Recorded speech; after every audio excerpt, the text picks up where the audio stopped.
Here we'll look at the settings for multiple displays, and that can be any combination. That could be a monitor with a laptop, or a TV with a laptop, or a monitor with a TV, and that could be wired or wireless. In this scenario, my laptop is physically attached to a TV.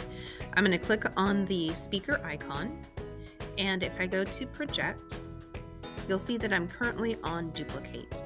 And I'm going to go to more display settings. And here I can see the 1 and 2 are on the same screen, so that also shows that I'm duplicating. Now we've already looked before that if I want to make everything bigger, I can change the scale and that'll change the text and make things easier to read.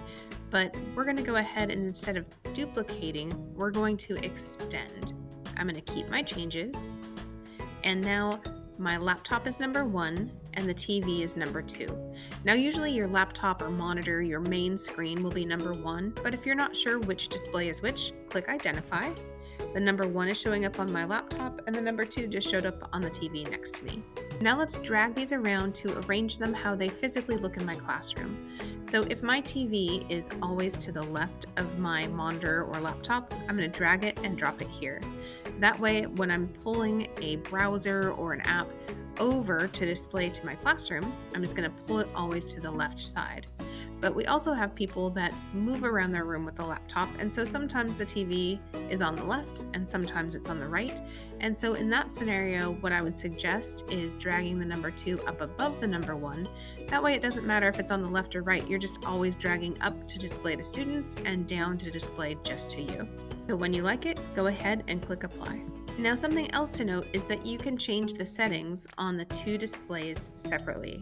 So for example, on display number 1, I might change this to 150%, so it's a little bit more readable for me while I'm working on my laptop, but maybe my TV, I want to be a little less bright, or maybe I want to change the resolution,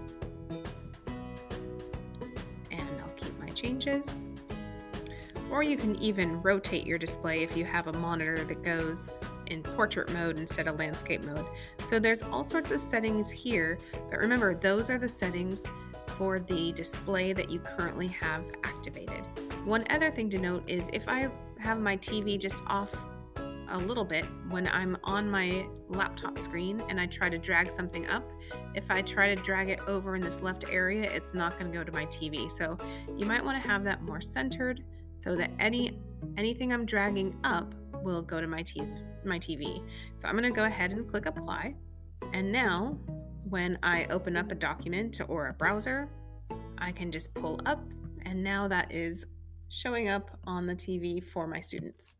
Now we've been talking about video or displays, but some of those displays have audio outputs. So you might have a laptop that is connected to a TV to show a movie, but the audio is coming out of your laptop.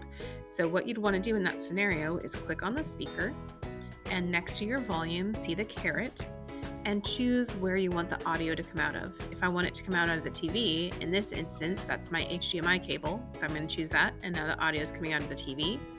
But maybe I have a light speed connected to my laptop, I'm going to see another option. So be just intentional about where you want the audio to come out of.